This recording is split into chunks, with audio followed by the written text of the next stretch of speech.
Adelante, podemos comenzar. Hoy nos vamos a hablar de los sentidos químicos del gusto y del olfato.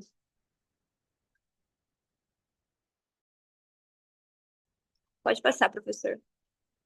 Os alunos são Daniele, Liam, Auana, Laruti, Júlia, Yasmin e Marissa. Pode passar. Eu vou falar sobre os sentidos de los gustos primários. Devemos ter em conta que los gustos são identificados, as substâncias químicas são identificadas através das papilas gustativas, que são divididas em 5 categorias, entre o ácido, o salgado, o doce, o amargo e o umami. Pode passar. Eu vou falar de cada uma e como elas acabam identificando os sabores. Los agrios, também conhecidos como ácido, tienen uma maior concentração de hidrógeno. E dependendo dessa concentração, será ou não mais fácil de ser identificada. O gosto será mais forte, marcante ou não.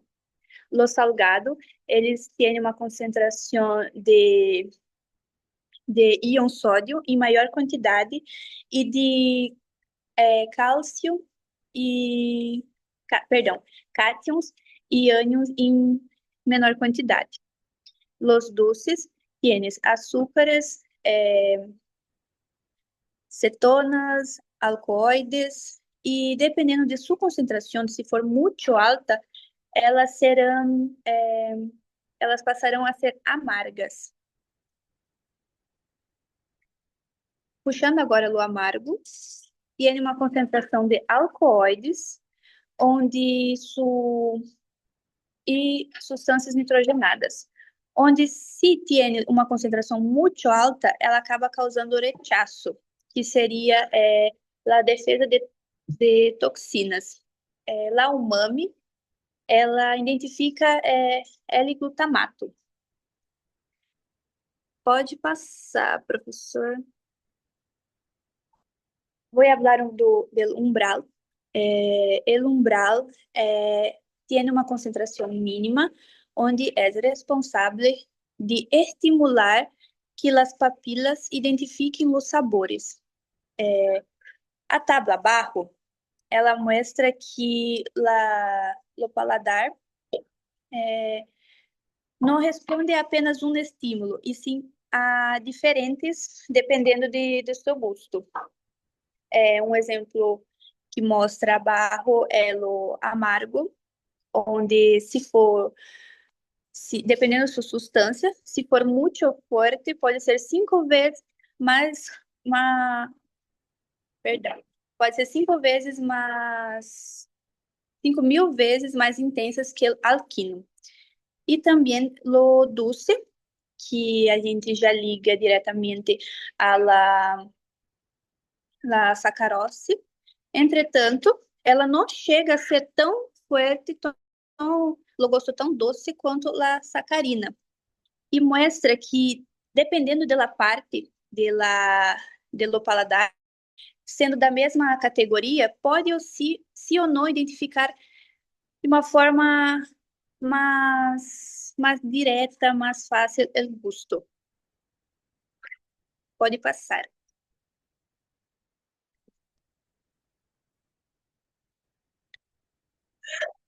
Agora sou eu. Bom, eu vou falar sobre as gemas gustativas e a sua função.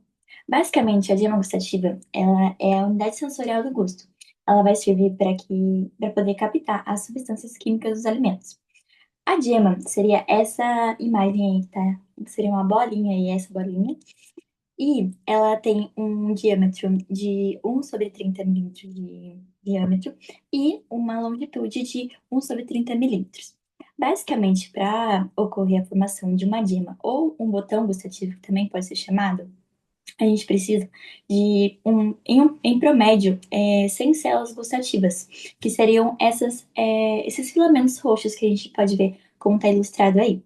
É, a estrutura das gemas, a gente vai ter também a célula basal. Essa célula basal, ela é responsável por fazer a renovação dessas células gustativas. Porque as células gustativas, elas se renovam. Ela tem um promédio de vida de mais ou menos 10 dias. Em alguns casos, elas podem durar menos, como 2 dias, e em alguns outros casos, pode durar até 3 semanas. Mas o promédio dela é em torno de 10 dias. Na estrutura dela também, a gente vai ter células epiteliais ao seu redor, células de sustentação, e também vamos ter microvelocidades na sua parte apical. Se vocês verem ali, na parte bem apical dela, a gente vai ter microvelocidades. Essas microvelocidades, elas vão estar é, dentro do poro gustativo. Essas microvelocidades, elas são responsáveis por captar as substâncias químicas que os alimentos deixam na nossa boca. E também na sua estrutura, a gente vai ter fibras nervosas aferentes sensitivas ao redor de toda essa diema gustativa. E essas fibras nervosas aferentes sensitivas, elas ficam esperando que as células gustativas liberem uma vesícula, que vai ter um neurotransmissor que vai se conectar ao receptor dessa fibra nervosa aferente sensitiva, para que assim ocorra um potencial de ação. Pode passar, por favor? Bom, a localização das gemas. Elas são localizadas nas papilas linguais que a gente tem na língua. É, Elas vão estar nas papilas caliciformes, que é o lugar que elas são mais em abundância. Essas papilas caliciformes são essas que estão bem no fundo da língua, quase perto da raiz da língua. Elas ficam nesse formato em V, que seria bem na parte posterior da língua. No caso, seriam as papilas caliciformes, essa, ou pode ser chamada também de circunvaladas. A gente vai ter também as papilas foliáceas, que vão estar na parte posterior da língua também, só que vão estar na parte mais lateral.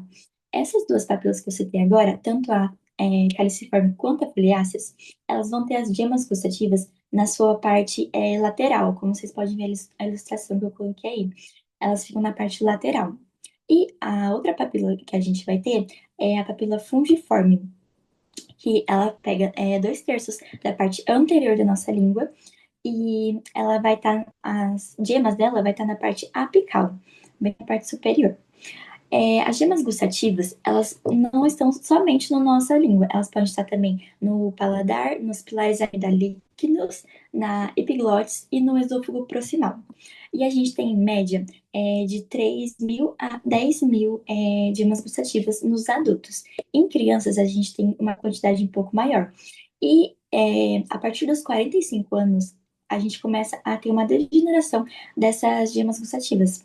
E quando a gente vai ficando mais velho, vai ficando mais ancião, a gente tem uma sensibilidade gustativa. A gente perde um pouco essa sensibilidade do gosto por causa dessa degeneração de papel, de gemas gustativas. Pode passar, por favor? E a gente tem também a especificidade das gemas gustativas para um estímulo primário. Como a Raona citou anteriormente, a gente tem 5 tipos de estímulo primário, que seria o doce, o salado, o agrio, o amargo e o umami. As gemas gustativas, quando a gente tem um estímulo de baixa concentração de, de, um, de uma substância, a gema gustativa, ela consegue reconhecer somente um tipo desses sabores. Então, quando a gente ingere algo, tem uma substância de baixa concentração, a nossa gema, ela fica mais específica. Ela vai conseguir só reconhecer se ele é doce, se ele é salado, agro ou amargo. Ou um desses. Ele só vai conseguir reconhecer um. Mas, em alguns casos, quando ocorre uma... Peraí que tem gente, né? Ali, não sei se tá prestando. É, Quando ocorre um estímulo de uma alta concentração, a gente, essas gemas, elas podem reconhecer mais de um tipo de sabor não, de um estímulo gustativo primário. Então, por exemplo, um exemplo seria quando a gente toma um shot de vodka com limão e sal. Nossas gemas Eita. gustativas Pois é, as nossas gemas gustativas, elas sentem mais de um sabores. Elas vão sentir o agro da vodka, vão sentir o amargo do limão e o salado do sal. Então, ela vai ativar mais de um tipo de sabor gustativo primário. É isso.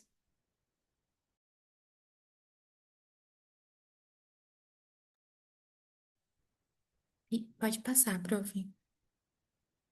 Tá. Bom, para a gente entender como sentimos o gosto dos alimentos, a gente precisa saber primeiro o que que acontece nas papilas gustativas, que são estruturas localizadas principalmente na língua. Dentro delas existem células gustativas, que são células, sensoriais especializadas em detectar as substâncias químicas que estão presentes nos alimentos. E essas células, assim como a maioria das células do nosso corpo, elas possuem uma carga, negativa no seu, exterior, ou no seu interior, e positiva no exterior. Quando uma substância com sabor entra em contato com os cílios gustativos, que são pequenas projeções, dessas células, ocorre uma mudança nessa carga elétrica e a célula ela perde, um pouco dessa negatividade e acontece uma despolarização. E essa mudança de potencial elétrico é chamada potencial de receptor de gosto. E é exatamente o primeiro passo para que o sabor ele seja percebido pelo cérebro. É interessante notar que a intensidade dessa despolarização é proporcional ao logaritmo da concentração da substância estimulante. Em outras palavras, quanto mais concentrada é a substância, mais intensa será a resposta da célula. Agora falando sobre como essa estimulação acontece. A maioria das substâncias com sabor atua se ligando a proteínas receptoras que estão localizadas na membrana das células gustativas, principalmente nas velocidades ou nos cílios gustativos. Quando o composto de sabor se liga a essa proteína, provoca uma abertura dos canais iônicos, permitindo a entrada de íons positivos como sódio e hidrogênio. E essa entrada de íons é o que causa a despolarização da célula, gerando potencial de receptor. Depois de um tempo, a saliva ela exerce um papel fundamental. Ela lava ou remove esse composto do sabor e, assim, ela interrompe o estímulo e permite que a célula volte ao seu estado normal. E esse mecanismo, ele garante que essa percepção do gosto, ela seja rápida, mas que também possa cessar depois que o estímulo acontecer. Pode passar, prof. Agora falando sobre cada tipo de sabor, sobre o azedo, o doce, o amargo e o umami. O salgado, ele é causado principalmente pela entrada de íons de sódio através de canais específicos chamados ENaC, que estão localizadas na membrana apical das células gustativas. O azedo, ele está relacionado com a presença de íons de hidrogênio proveniente de substâncias ácidas. E esses íons, eles podem ativar os canais iônicos sensíveis ao ácido, como o KIR2.1 e também um canal específico chamado otopetrina 1, que ele é seletivo para íons de hidrogênio. O doce e o umami são sabores que são detectados por receptores acoplados à proteína G, que é um tipo de receptor que ativa os mensageiros químicos dentro da célula, chamados segundo mensageiros. O sabor doce, ele depende de uma combinação de receptores do T1R2 e T1R3 e utiliza um complexo formado pelos receptores T1, R1 e T1R3, né? Assim, o T1R3, ele funciona como um tipo de correceptor. Ele participa tanto do doce quanto do umami. O amargo, ele é detectado por uma família de receptores também acoplados à proteína G, chamado T2R. E existem aproximadamente 30 tipos diferentes de T2R. E cada célula gustativa que detecta o amargo, ele pode expressar vários deles. E esse sistema permite reconhecer uma ampla variedade de substâncias amargas, o que tem importância, o que tem uma certa importância evolutiva, porque geralmente os compostos tóxicos são amargos. E depois que o potencial do receptor é gerado, ele estimula a célula gustativa a enviar sinais aos nervos para as fibras gustativas. E depois desse estímulo, a frequência dos impulsos nervosos aumenta rapidamente, gerando uma resposta intensa nos primeiros instantes. Mas com o passar dos segundos, essa atividade ela diminui e se estabiliza em um nível mais baixo, e é o que a gente chama de adaptação gustativa. Ou seja, o mesmo nervo que envia um primeiro sinal forte e imediato, depois envia um sinal mais fraco e contínuo, enquanto o estímulo gustativo, né, ainda estiver presente. E essa característica é o que permite que a gente perceba o sabor com intensidade no primeiro contato, mas de forma suave, depois que passa um certo tempo.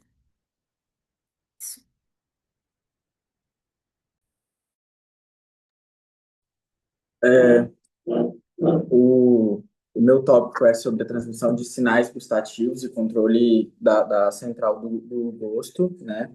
E eu separei quatro subtópicos principais, que são as vias gustativas, que é do receptor até na corteza, integração e reflexos gustativos no tronco encefálico, a adaptação rápida do gosto e preferências gustativas e controle alimentar. Bem, nesse trecho, a ideia principal do Guyton, que é mostrar como o nosso cérebro recebe e processa o gosto.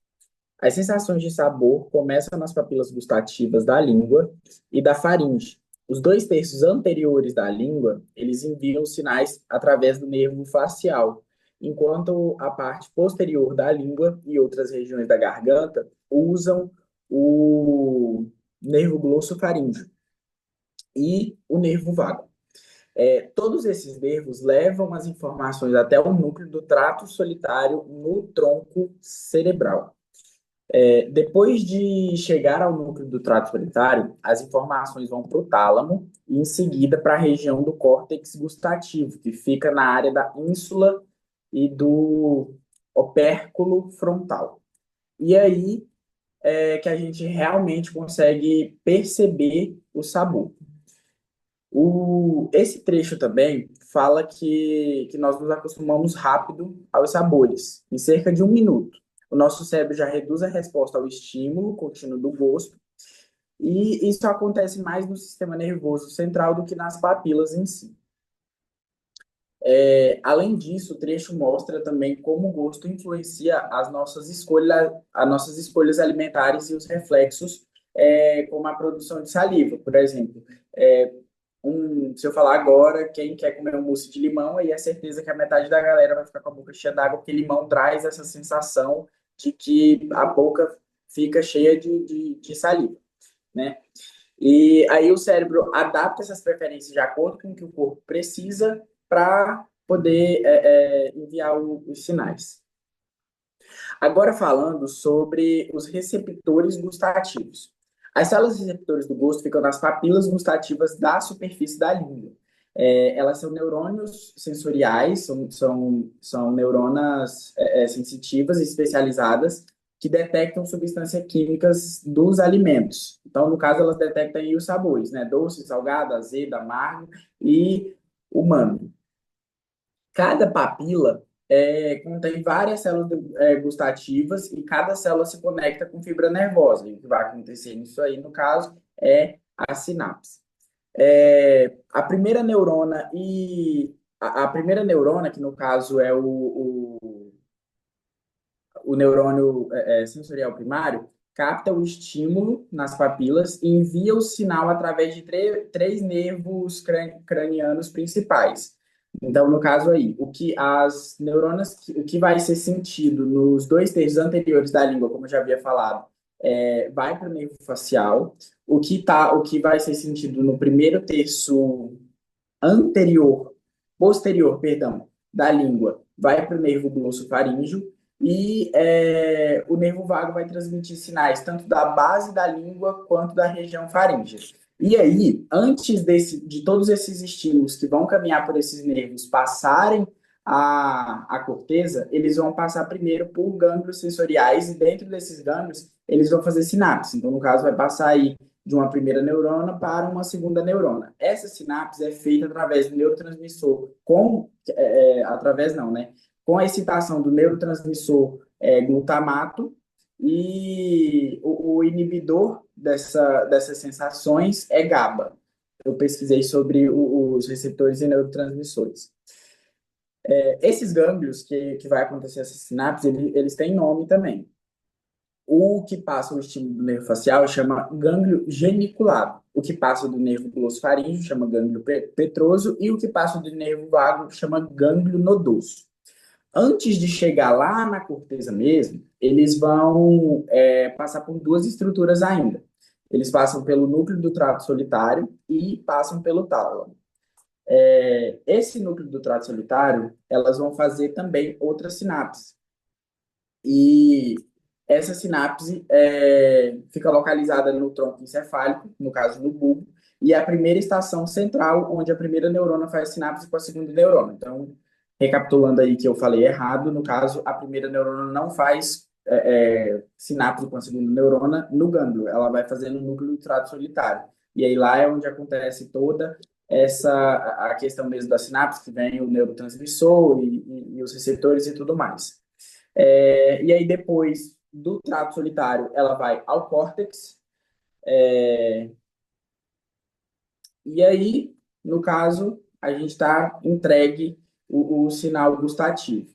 Resumindo, então, a gente tem três neurônios em sequência. A primeira é nas papilas e nos gânglios, a segunda no trato solitário, e a terceira está no tálamo, que vai do tálamo, no caso, vem a primeira que vem das papilas e dos gânglios, chega no trato, faz a sinapse, passa para a segunda, depois da segunda vai até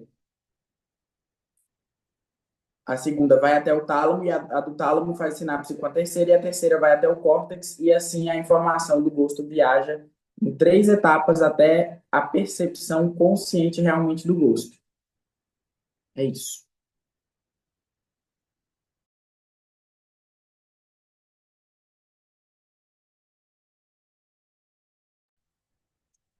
Bom, eu vou falar sobre o sentido do olfato. E antes de falar, só uma observação. Uma observação não, um comentário, que ele é mais complexo do que o olfato, porque ele é menos conhecido dos nossos sentidos, por dois motivos. Ele é um fenômeno subjetivo, ou seja, cada pessoa vai perceber de um jeito. Exemplo, eu posso gostar bastante de um perfume e Yasmin pode odiar esse mesmo perfume, por exemplo. E a outra coisa é que ele é pouco desenvolvido em humanos, em humanos em comparação com outros animais, que usam esse sentido como para sobrevivência, no caso, né? Pode passar. Pode passar. E aí já passei. Ah, foi. Para falar sobre o sentido do olfato, precisamos falar sobre a membrana olfatória, que é uma pequena área que se encontra na cavidade, na parte superior das fossas nasais, ou seja, no teto das fossas nasais, uma área de 5 centímetros quadrados e se encontra especificamente no tabique em sua parte superior, na parte lateral do cornete superior e em uma pequena porção da cara superior do cornete médio. Ou seja, é praticamente nessas terminações nervosas amarelas que a gente está vendo aí, é nessa parte mais superior que encontramos essa membrana olfatória. E se a gente der um zoom nessa membrana olfatória, nós vamos conseguir visualizar, e pode passar, professor,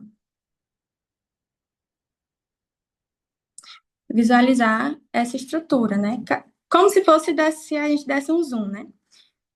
Que é uma estrutura que tem bastante células, principalmente duas, que são as células olfatórias, são neurônios especializadas, são células nervosas especializadas, quer dizer, que são neurônios bipolares. E essas células olfatórias, no final, possuem cílios olfatórios, como se fosse igual no do gosto, que tem os cílios também. Então, aqui também temos os cílios olfatórios, que eles são as projeções finas das células olfatórias que se encontram imersas no muco, que é onde vão se unir as moléculas de olor. Além dessas células olfatórias, nós temos as células de sustento, que é as que vão brindar suporte e nutrição a essas células olfatórias. Essas duas, assim, são as mais importantes, mas além delas, mas além delas temos outras também, que são as células basais, que atuam como células madre, ou seja, quando for no momento de regenerar essas células olfatórias, essas células basais vão fazer essa função de atuar como células madre. Temos as glândulas de Bowman, que vão produzir o muco, que está mais no final aí, que vai dissolver as partículas odoríferas, que são as que se unem nos cílios olfatórios. Além disso, também temos o bulbo olfatório e glomérulos, que é onde ocorre a sinapse. Essas células olfatórias, nós temos aproximadamente 100 milhões e são neurônios bipolares, como eu já falei, que estão encarregadas de reconhecer o olor e estão intercaladas entre essas células de sostém, que está nessa foto. Não sei se vocês conseguiram se localizar, que está escrito o nome de cada aí. Aí, dando um zoom nesse cílio, que é onde ocorre o potencial, pode passar para outra foto, professor. Nós vamos encontrar essa estrutura, que é do cílio, e antes de falar sobre ele, quero falar que nós temos entre 4 a 25 cílios, e é onde as moléculas odorosas se ligam, como já falei. E eles possuem um diâmetro de 0,3 micrômetros e uma longitude de 200 micrômetros. Quando a molécula odorante se une nesse cílio, o que vai acontecer? Ela vai se unir ao receptor acoplado à proteína G. E quando se unir, essa subunidade alfa, como nós já estudamos, o receptor acoplado à proteína G tem a subunidade alfa, beta e gama. E a subunidade alfa vai se separar e vai se unir a uma enzima chamada adenilato ciclasa. Essa enzima, quando se une a subunidade alfa, vai transformar o ATP em AMP cíclico. Esse AMP cíclico vai fazer com que se abra os canais de sódio, que é um íon positivo, e esse sódio vai entrar para a membrana do cílio olfatório. E a membrana que estava em menos 55 milivolts vai para menos 30 milivolts, que é quando vai ativar, né, o potencial de ação. E incluso uma mínima quantidade desse produto de odorante específico põe em marcha uma cascada de reação que vai abrir uma proporção elevada de sódio, ou seja, um pouquinho só de cheiro, digamos assim, de odorante, dessa molécula de odorante, já vai fazer com que se ative uma cascada de reações. Mas para acontecer isso, esse grau de estimulação depende de 3 coisas, que são a substância tem que ser volátil e tem que ser inalada pelas narinas, claro, né, para a gente sentir o cheiro. E a substância tem que ter um caráter um pouco hidrossolúvel para atravessar esse muco, que é produzido pelas glândulas de Bowman, e tem que ser um pouco lipossolúvel também para penetrar no cílio. É isso. A Júlia vai explicar outra parte. Bien, ¿dónde está Juana? ¿Dónde está Marisa?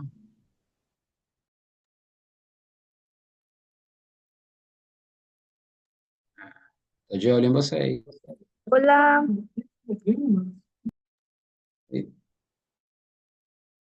Não desaparezca, tô te vendo.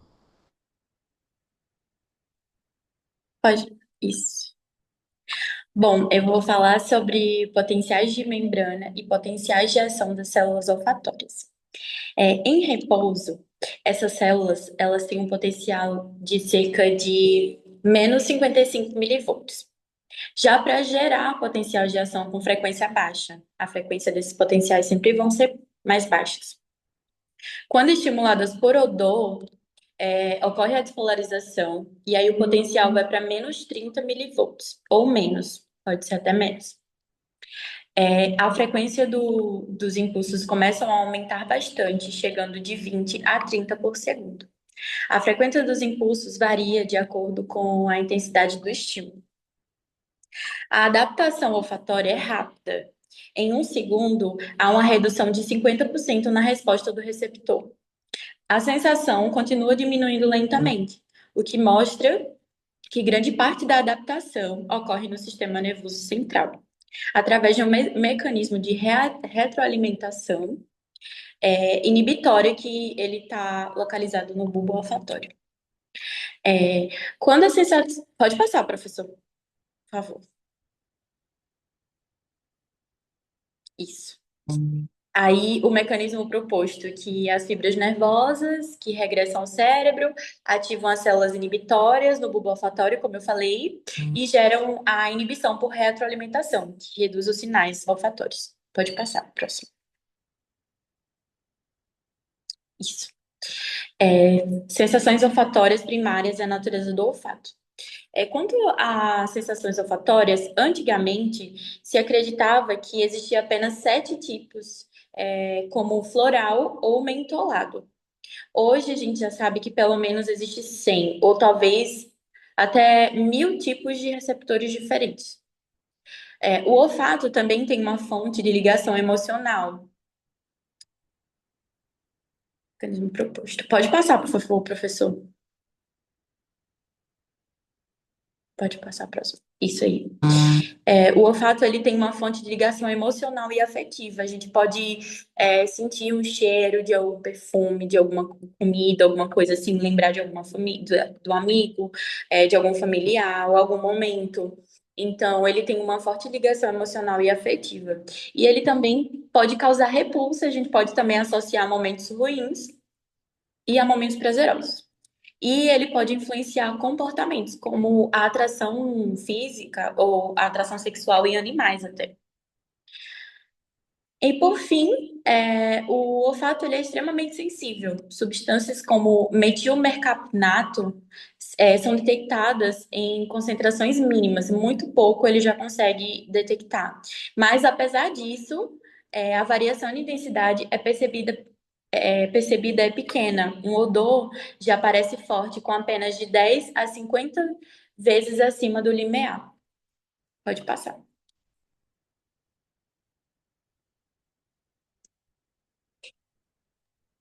Bom, e eu vou falar sobre a transmissão de sinais olfatórias até o sistema nervoso central. A recepção do odor, do sabor. As células olfatórias da mucosa nasal, elas detectam moléculas odoríferas, que seus axônios, eles atravessam a lâmina cribosa e chegam até o bulbo olfatório. E cada axon termina num glomérulo, aonde faz as sinapses com as células mitrales e células em penátio. E temos três tipos de vias olfatórias. O sistema de vias olfatórias primitivo, sistema de vias antigo e a sistema de vias moderno. A via olfatória primitiva, ela está ali no trato olfatório medial e consta de um grupo de núcleos situado nas porções basais intermédias do encéfalo por delante do hipotálamo.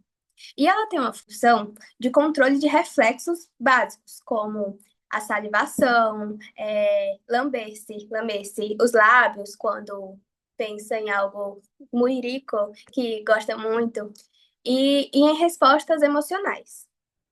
E a via olfatória antiga está composta pelas cortezas pré-piriforme e piriforme, ademais da porção cortical dos núcleos amigdalinos, e é conectada ao sistema límbico. E ela está relacionada com as emoções e aprendizagens, como aprendizagem olfativo, como o prazer, a memória. E ela faz com que as pessoas tenham uma aversão, uma rejeição às comidas que ela já provou e não gostou, sentiu náusea, sentiu vômito, e associa com experiências passadas, como, por exemplo, comi uma comida e não gostei. Tipo, só de pensar na comida já dá uma aversão. E tem a via olfatória moderna, que é a via mais recente, que atravessa o tálamo, passando pelo núcleo talâmico, dorso medial e chegando depois à corteza órbito-frontal. E a via moderna, ela é a mais moderna, mais nova que se descobriu e permite a percepção consciente para diferenciar os sabores. Ela avalia como se o sabor é agradável, se o sabor é desagradável, e representa a parte racional e analítica do olfato. Pode passar, professor, por favor. Controle centrífugo. O encéfalo, ele envia fibras centrífugas de fora até o bulbo, que termina em grânulos entre mitrales e em penátio. Essas fibras, elas exercem a inibição por retroalimentação sobre as células mitrais e penátio. Essa retroalimentação negativa, ela constitui um meio para acentuar a capacidade de distinguir outro sabor. Como, por exemplo, eu comer uma coisa e eu sei que, por exemplo, comer uma maçã e eu sei que essa maçã é uma maçã e não uma banana. Eu consigo distinguir que é uma maçã e não outra fruta. E o olfato, ele mescla instintos, emoção e análise consciente. Por isso, o sabor pode dar fome ou recordar da infância. E foi isso.